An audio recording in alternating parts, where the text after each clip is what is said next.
இதே மடகாஸ்கரில் 1902 குயிலூன் கிராண்டியருங்கிற பிரெஞ்சு அறிஞர் 2 குகைகளில் சில புதைப்படிவ எச்சங்களை கண்டுபிடிச்சாரு.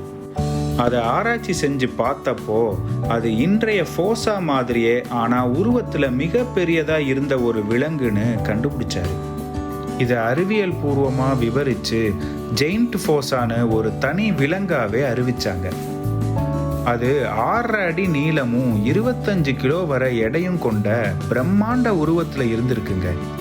அது சில நூற்றாண்டுகளுக்கு முன்னாடி மனிதர்கள் இந்த தீவுக்கு வந்து சில ஆண்டுகள்லயே அழிஞ்சிருக்குன்னு அறிஞர்கள் சொல்றாங்க. இந்த அரிய ஃபோசாக்களுக்கு மடகாஸ்கர் மற்றும் கினியா நாடுகள் தபால் தலையை வெளியிட்டிருக்காங்க. லைபீரியா நாட்டில் நாணயங்களும் வெளியிட்டிருக்காங்க. IUCN பட்டியலின்படி ஃபோசா இப்போ பாதிக்கப்படக்கூடிய உயிரினமா, அதாவது வல்னரபிள் ஸ்பீசிஸா வகைப்படுத்தப்பட்டிருக்கு. இதன் எண்ணிக்கை படிப்படியாக குறைஞ்சிக்கிட்டே வருதுங்கிறது தான் வேதனையான ஒன்று. 2500க்கும் குறைவான ஃபோசாக்கள் மட்டுமே காடுகளில் இருப்பதா மதிப்பீடுகள் சொல்லுது. ஆனால் நம்பிக்கை ஊட்டுற விதமாக பாதுகாப்பு அமைப்புகள் அயராது உழைக்கிறாங்க.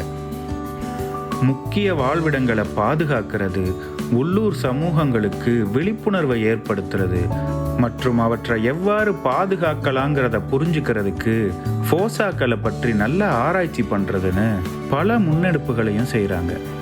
ஃபோசாவை இழப்பது ஒரு இனத்தையே இழக்கிறதுக்கு சமங்க.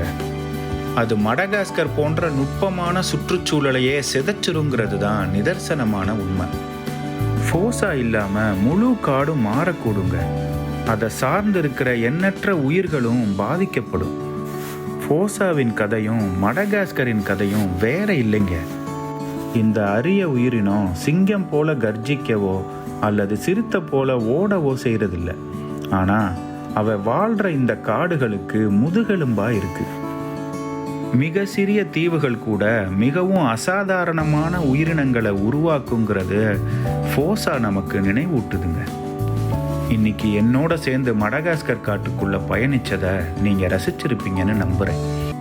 இந்த வீடியோ பிடிச்சிருந்தா கீழே இருக்க லிங்கை கிளிக் பண்ணி இதனுடைய முழுமையான வீடியோவை பாருங்க. மறக்காம நம்ம சேனலுக்கு சப்ஸ்கிரைப் பண்ணி உங்களுடைய ஆதரவை கொடுங்க.